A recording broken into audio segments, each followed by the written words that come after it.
Hi, magandang araw huli sa inyo. I-update ko lang kayo kung ano na nangyayari dito sa mga tanim ko. Kahapon, holiday dito sa New Zealand. So, nagdilig ako ng fertilizer. Gumawa uli ako ng ng isa pang fertilizer kasi naubos na. Pakikita ko sa inyo yung ginawa ko. Ito, nasa balde. Pinaghalo-halong mga prutas, balat ng prutas. Tapos ito, pinutol ko rin to nung kahapon galing doon sa baba. Naglinis ako doon sa baba namin. Maganda yung bulaklak na ako. Nakalimutan ko yung pangalan niya. So, binabad ko muna dyan. So, yung dati una ko nagawa, pinandilig ko na kahapon. Tapos kahapon, nagtrim ako ng ng nagkapon. Tawag ba doon? Kapon daw, nagkapon daw. So, tinanggal ko yung mga nandiyo sa dulo. Para ang purpose daw nun, mas dumami yung sanga.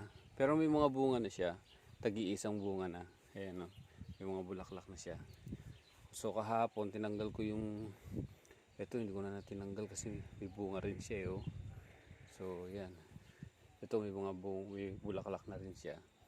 So, yun. Tagtanggal ako ng dahon dito sa baba rin. Konti. Hindi ko tinanggal ka iba gaano kasi hindi ko pa kasi kabisado eh. Itong talong eh. Last year kasi yung talong na tinanim ko hindi nag-success eh. Isa lang ang tubo bawat isang puno. Tapos hindi pa maganda yung tubo. So pinag-aralan ko muna rin siya bago dumating yung summer. Pinag-aralan ko siya sa pamamagitan ng mga YouTube. So laking tulong naman kasi first time ko itong maging ganito yung halaman ko eh. So nagte-training pa ako eh. Pinag-aaralan ko pa lahat. So ito, kinapon ko siya rito tapos nagbawas ako ng mga ibang dahon sa ilalim. So maganda, ang ganda ng tubo niya ngayon, no? So ang ganda ng dahon. Ang pinandidilig ko pala rito, pinangano ko ng pestem sa gagawa ko noon. Nakita ko rin sa YouTube yung sili. Kaso yung nakita kong sili na ginagamit niya, talagang pure sili, yung mga siling labuyo, dinikdik niya, tapos sinalo niya dun sa pang-spray niya. So dahil dito, ang karamihang sili dito nasa frozen na eh. So, ginawa ko yung chili powder. Sinala ko yung chili powder, tapos sinalo ko, sinlagyan ko ng konting suka. So yun, sausawa na. So maganda yung tubo niya ngayon. Tapos ito yung pangalawang tinanim ko. Yan, kinapon ko rin siya. Ang gaganda ng dahon, no? Ang laki. Ang linis. Yan, halos walang sira yung iba. Yun, last week ko yung in-spray yun. Yan, so i-update ko lang kayo dito sa aking mga talong. Sa ibang halaman next time. Next episode. So napakaganda ng mga halaman, ng mga talong ko, no? Ang ganda ng dahon. So ito yung second batch. Kumpara mo dun sa first batch, malalaki na sila, saka may mga dahon na sila. Ay may mga bunga na sila. Pero to wala pa eh. Pero malalaki na yung dahon niya. 'Di ba? Ang ganda ng tubo ng talong ko. So sa YouTube lang din ako tumitingin.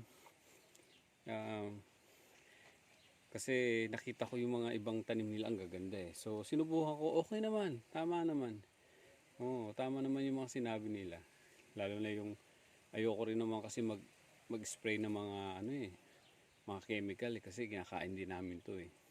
Tapos yung iba sobra pinamimigay namin sa mga kaibigan namin dito sa New Zealand. So pag bawat post pa nga ng misis ko, ang dami lang nanghihingi. So kaya sabi hintay lang, konting panahon pa, pag tumubo na yan, bibigyan ko sa kahit na tagda-tatlo sila, bibigyan ko. Normally, pagkain lang namin to. Yan, pagkain lang namin to. So, i-update ko kayo sa ibang mga tanim ko. Dito muna tayo sa mga talong. So, itong talong na to, nakikita niyo yan, no? Yung mga bulaklak na siya. So, ang ganda ng talagang masasabi kong ito, nga siya, oh. Pero hindi gano'ng karami. Ito na yung mga dating butas bago ako mag-spray. So yan, nakakatuwa. Happy talaga ako. Nauubos nga yung oras ko rito eh. Pagdating ko sa work, pagdating ko sa bahay galing work, pagkain lang eh. Mamaya hihintay ko lang na mawala yung araw eh. Mainit kasi araw dito, kakaiba yung init ng araw, masakit. So, mahangin siya pero hindi mo mapapansin na nasusunog ka na kasi sobrang init ng araw. So, yan, ang gaganda ng mga dahon. So, sa tingin ko, magbubunga ng marami yan. Yan. Hopefully, na magbunga sila ng maganda. Awa ng Diyos. Kasi nai-enjoy ko yung pag-garden ko, lalo na dito sa New Zealand. Wala namang gaanong ginagawa. So, yan.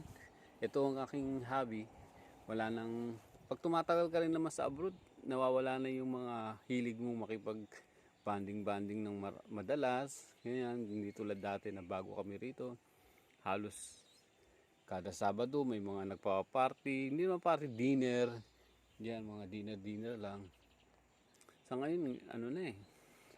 Mas nauubos ko yung oras ko sa likod, dito sa likod bahay namin. Ayan, magtanim.